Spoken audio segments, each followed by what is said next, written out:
I have this weird memories of being really young and getting a magical musical machine. It was called. It was this horrible thing. It was about this long, and it just had these buttons on it, and it was really electronic sounding. And you could just you could kind of run your fingers all over it and do these weird melodies. Really synthetic sound. And I remember just being able to get lost in it. Like, oh, you can just go for hours making this horrific noise. And the other thing was I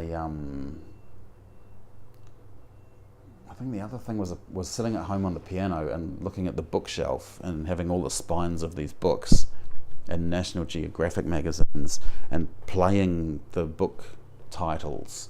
And they had this one on angelfish, a National Geographic magazine, about these fish that don't see the light. They have luminous bones, and they have this protruding, glowing bone that attracts fish to them. And I remember just playing it on the piano and really freaking myself out with all these dark colours down the bottom, making this really ominous stuff. And yeah, it's pure improvisation as a response to these sort of worlds that you saw somewhere else, and thinking, yeah, it never seemed to pose a problem that you could take music and just channel it, make it your own, put out your own feeling about something you saw around you. It always seemed like it was pretty easy too, music. It was like, oh yeah, oh that tune, oh yeah, that goes like that, or I can remember how that one goes, or it was quite it felt natural. It felt totally like a simple, natural thing to do. I think those were the things that made me go, oh, this is something for me.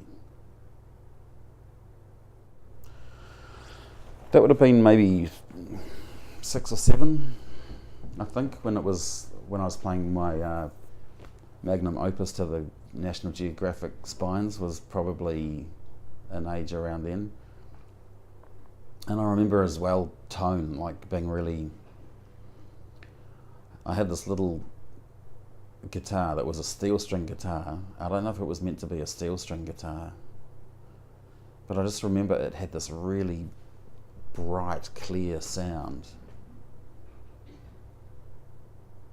And then afterwards playing other people's guitars, and I was like, oh, I don't like the tone of that one, and then hearing other pianos, like, oh, this one's really dull and this one's really bright, and this one's got this richness that I really like. And I think noticing also walls, when you drum on a wall, wow, this wall sounds really good and this one doesn't. And someone had like a pressed tin wall, I think, at their house, and I remember playing it, probably driving my mum up the wall, but just playing this sound and this rhythm. And there was this is the place where it sounds really good. And car seats as well, you could hit them and they had this really bass boom to them because the closed in box of the car and the big sort of taut drum of the seat.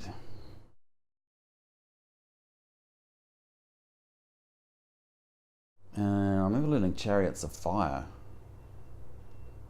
and going and playing it on the piano at school, and these kids were like, oh well, that's that song we know, and you could play it, and it was so simple. And someone saying, do you want me to play the accompaniment bit to it? And I was like, no, I don't want you to do that at all. I just want to keep doing it. And so I think the first time I realised, oh, there's a thing you do together, was with a band. And we had a punk band, and there was like 3 of us.